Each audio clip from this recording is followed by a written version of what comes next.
आणि याकरिता जी प्रकृती आहे ती खालावलेली आहे. आरोग्य विभाग, जिल्हा परिषद कोल्हापूर प्राथमिक आरोग्य केंद्र हुपरी येथील वैद्यकीय अधिकारी यांनी नुकतीच प्राध्यापक तानाजी मारुती नाईक यांच्या आरोग्याची तपासणी जी आहे ती केलेली आहे. आणि तपासणी केल्यानंतर प्रकृती चिंताजनक व रक्तदाब वाढल्यामुळे वैद्यकीय पथकाकडून वारंवार CPR कोल्हापूर येथे उपचारासाठी भरती होण्यासाठी प्रकृती चिंताजनक असल्यामुळे दबाव जो आहे तो येत आहे. तर अत्यंत एवढी बिकट परिस्थितीमध्ये सुद्धा जोपर्यंत शासन अनुदान वितरणाचा आदेश काढत नाही तोपर्यंत उपोषण मागे घेणार नाही. प्राध्यापक तानाजी नाईक सर यांनी हे ठामपणे सांगितलेलं आहे. आणि हे फक्त जे महाराष्ट्रातील सर्व शिक्षक आहे या शिक्षकांवरती जी उपासमारीची वेळ आलेली आहे त्याकरिता कुठेतरी महाराष्ट्रामध्ये तानाजी नाईक सर आपल्या राहत्या घरी राहून उपोषण करत आहे.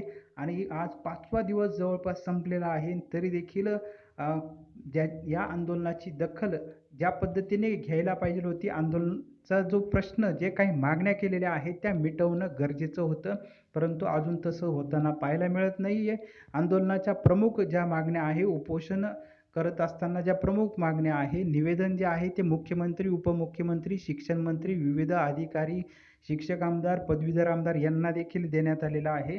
यामध्ये प्रमुख मागण्या ज्या आहे तर 1 एप्रिल 2019 पासून जो काही या आधीच्या सरकारने जो शासन निर्णय निर्गमित केलेला होता त्या पद्धतीने शिक्षकांच्या खात्यावरती ऑफलाईन पद्धतीने वेतन जमा झालं पाहिजे, ही प्रमुख मागणी आहे. त्यानंतर प्रचलित नियमानुसार अनुदान जे आहे ते शिक्षकांना मिळालं पाहिजे. प्राथमिक, माध्यमिक, उच्च माध्यमिक ज्या अघोषित शाळा आहेत त्यांना त्वरित घोषित करण्यात यावं आणि त्यांना देखील प्रचलितनुसार अनुदान मिळावं. या आणि अशा शिक्षकांच्या वेतन अनुदानाच्या मागण्या घेऊन प्राध्यापक तानाजी नाईक हे 5 दिवसापासून उपोषण, आज 5वा दिवस संपलेला आहे उपोषणाच्या. आणि त्यांची जी प्रकृती जी आहे ती चिंताजनक असल्याचं देखील आरोग्य विभाग, जिल्हा परिषद कोल्हापूर प्राथमिक आरोग्य केंद्र यांचे जे काही डॉक्टर आहेत त्यांनी सांगितलेलं आहे. आणि त्या आंदोलनाची दखल घेत मग यामध्ये प्रामुख्याने शिक्षण मंत्री, उपमुख्यमंत्री, मुख्यमंत्री यांच्याकडून देखील आंदोलनाची दखल जी आहे, माहिती ही घेतली गेलेली आहे. यामध्ये सुमनताई पाटील, रोहित दादा पाटील यांनी देखील आंदोलनाची माहिती घेऊन सदर माहिती उपमुख्यमंत्री अजितदादा पवार यांना देखील ही माहिती जी आहे दिलेली आहे. आणि सुमनताई पाटील आणि रोहितदादा पाटील यांनी हे जे शिक्षकांना पगार मिळण्याकरिता प्राध्यापक तानाजी नाईक हे उपोषण करत आहेत, शिक्षकांच्या खात्यावरती पगार तात्काळ जमा करावा, याचा शासन निर्णय त्वरित निर्गमित करावा, याकरिता सुमनताई पाटील, रोहितदादा पाटील यांनी अजितदादांना पुन्हा साकडं जे आहे ते घातलेलं आहे. त्यामुळे येत्या काळामध्ये कशा पद्धतीने हा प्रश्न सुटतो याकडे संपूर्ण महाराष्ट्रातील शिक्षकांचं आणि त्यांच्या कुटुंबियांचं लक्ष लागलेलं आहे. त्यानंतर जवळपास 62,500 शिक्षक आंदोलनामध्ये सहभागी याविषयी देखील प्राथमिक माहिती आलेली आहे. तर शिक्षकांना वेतन मिळत नाही आहे, त्यामुळे वारंवार आंदोलन करून देखील अजून शिक्षकांच्या खात्यावरती पगार सुरू झालेला नाही आहे. आणि त्यामुळे महाराष्ट्रातील उच्च माध्यमिक शिक्षक जवळपास 22,500 शिक्षक जे आहेत ते आंदोलनामध्ये सहभागी झालेले आहे. घरी बसूनच जी काही नियमावलीनुसार आंदोलन जे आहे ते सुरू आहे. आणि यामध्ये ही जी प्राथमिक माहिती आलेली होती तर यामध्ये प्राध्यापक तानाजी नाईक सर यांनी देखील प्रतिक्रिया दिलेली आहे की वारंवार जे आहे आंदोलनं करण्यात आलेली होती. याआधीसुद्धा मे महिन्यामध्ये याच पद्धतीने उपोषण करण्यात आलेलं होतं. आणि त्यावेळी शिक्षण मंत्री प्राध्यापिका वर्षाताई गायकवाड यांनी सांगितलेलं होतं की लवकरात लवकर शिक्षकांच्या खात्यामध्ये पगार जमा होईल, याचा जो काही शासन निर्णय आहे तो आम्ही लवकरात लवकर निर्गमित करू. आणि त्यामुळे त्यावेळेस जे आंदोलन आहे ते मागे घेण्यात आलेलं होतं. परंतु एवढा कालावधी उलटूनसुद्धा अजून देखील शासन निर्णय जो आहे तो निर्गमित झालेला नाही आहे. आणि त्यामुळे पुन्हा या कारणास्तव उपोषण जे आहे ते करायला भाग पडलेलं आहे. कारण जे 20 वर्षापासून जे शिक्षक आहे ते विनावेतन काम करत आहे. अनेक शिक्षकांच्या या त्रासामुळं मृत्युमुखी पडलेले आहे. विविध आजार शिक्षकांना उद्भवलेले आहे. उपासमारीची वेळ या कोरोनाच्या बिकट परिस्थितीमध्ये आलेली आहे आणि त्यामुळे जे आंदोलन आहे, जे उपोषण आहे, ते राहत्या घरी कुटुंबियांचं उपोषण करण्याची वेळ ही आलेली आहे. अशी देखील प्रतिक्रिया प्राध्यापक तानाजी नाईक यांनी दिलेली आहे. तर त्यानंतर विनाअनुदानित उच्च माध्यमिक शिक्षक जगतायत तणावपूर्ण जीवन ही देखील माहिती देवरुख या ठिकाणावरून आलेली आहे. तर कनिष्ठ महाविद्यालय विनाअनुदानित कृती संघटना यांच्या मार्फत जे काही अध्यक्ष किंवा विविध जे पदाधिकारी आहे यांनी विविध जे वृत्तपत्र आहे यांना देखील ही माहिती दिलेली आहे. तर जवळपास असंख्य वर्ष झालेली आहे. अनुदानात कायम शब्द काढला 2014 साली. 2014 साली कायम शब्द काढल्यानंतर पुन्हा जे सरकार याआधीचं होतं त्यांनी 5 वर्ष मूल्यांकन केलं. मूल्यांकन केल्यानंतर शेवटी सरकारचं जेव्हा सत्तांतर होणार होतं त्याआधी जवळपास एक शासन निर्णय जो आहे तो निर्गमित करण्यात आलेला होता. त्यामध्ये 13 सप्टेंबर 2019ला तो शासन निर्णय निर्गमित करण्यात आलेला होता. त्यावेळेस देखील शिक्षकांवरती लाठीहल्ला झालेला होता. आझाद मैदान या ठिकाणी आंदोलन करण्यात आलेलं होतं आणि त्यानंतर कुठंतरी सर्व ठिकाणावरून जेव्हा टीकेची झोड उठली आणि त्यानंतर कुठंतरी सरकारला जाग आली आणि 13 सप्टेंबर 2019चा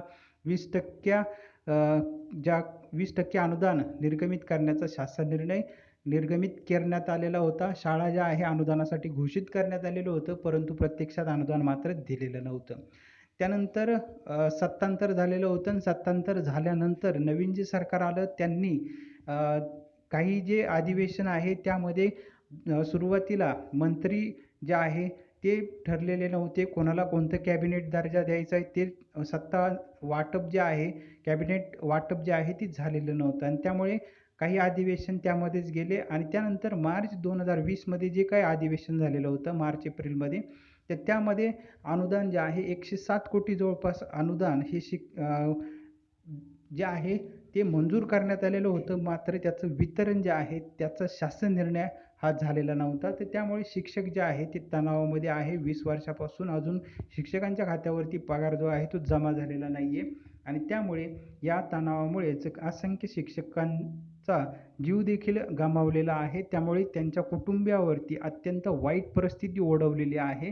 तर अजून शिक्षक जे आहे या तणावामुळे असंख्य शिक्षकांना विविध आजार जे आहे ते उद्भवत आहे आणि त्यामुळे लवकरात लवकर हा जो वेतनचा जो शासन निर्णय आहे, वेतन निर्गमित करण्यासाठी जे काही वेतन निधी जो आहे तो मंजूर झालेला आहे, तो शिक्षकांच्या खात्यावरती जमा करण्याचा जो शासन निर्णय आहे तो लवकरात लवकर निर्गमित करा, अशी देखील मागणी जी आहे ती विविध ज्या शिक्षक संघटना आहेत त्यामध्ये जी विनाअनुदानित कृती संघटना, महाराष्ट्र राज्य विनाअनुदानित कृती संघटना यांचे जे पदाधिकारी आहे यांच्यामार्फत देखील प्रयत्न जो आहे तो सुरू आहे.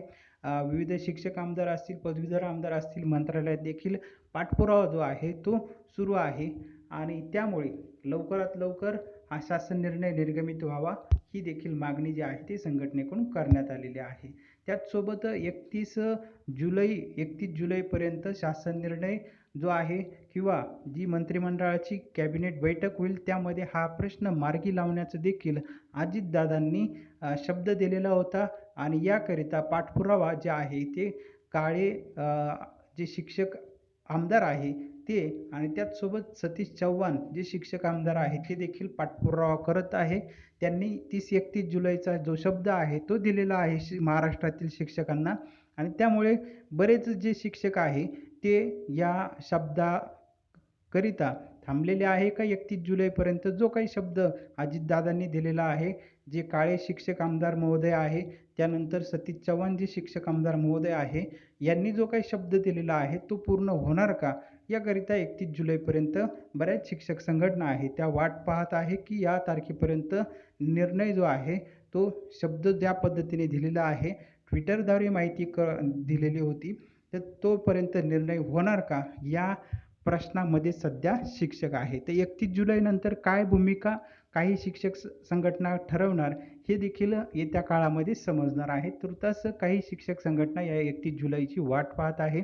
शासन निर्णय जो आहे तो किंवा मंत्रिमंडळ बैठकीमध्ये तो निर्णय होणार का, याची काही शिक्षक संघटना आणि काही शिक्षक वाट पाहत आहे. त्यानंतर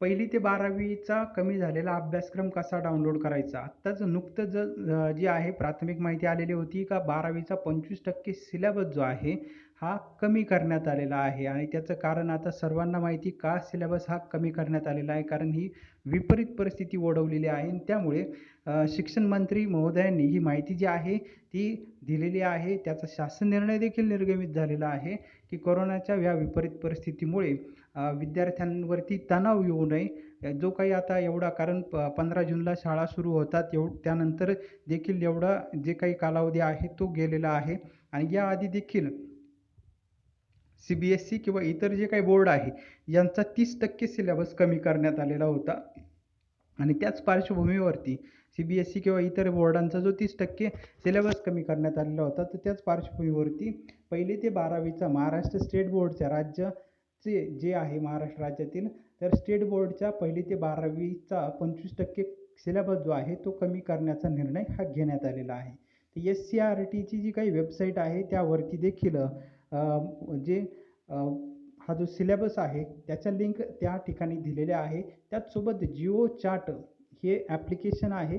भारतीय बनावटीचं ॲप्लिकेशन आहे. जसं WhatsApp आपण वापरतो त्याच पद्धतीने जिओ चाट हे आपण प्ले स्टोअरमधून डाउनलोड करून घ्या आणि प्ले स्टोअरमधून डाउनलोड केल्यानंतर SCERT महाराष्ट्र हा जो चॅनल आहे या चॅनलला जॉईन केल्यानंतर आपल्याला हा जो सिलेबस आहे तो डाउनलोड करून आपण घेऊ शकता.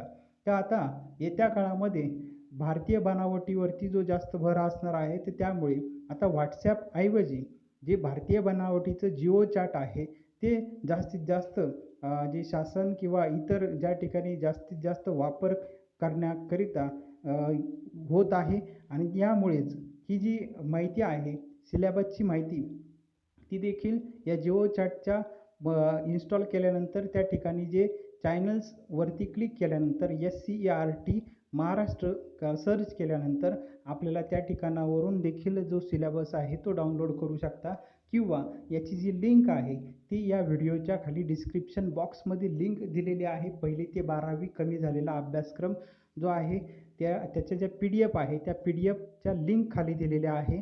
प्रत्येक इयत्तेनुसार त्या लिंक दिलेल्या आहे. आपल्याला ज्या इयत्तेचा सिलेबस 25% जो कमी झालेला सिलेबस आहे तो जर आपल्याला डाउनलोड करायचा असेल तर डिस्क्रिप्शन बॉक्समध्ये इयत्तेनुसार लिंक दिलेल्या आहे. त्यावरती क्लिक करायचं, PDF फाईल आपल्या मोबाईलमध्ये ओपन होईल आणि त्या PDF फाईलची प्रिंट घेऊन आपण तो सर्व सिलेबस पाहू शकता किंवा मोबाईलमध्ये देखील आपल्याला तो सिलेबस पाहता येऊ शकतो.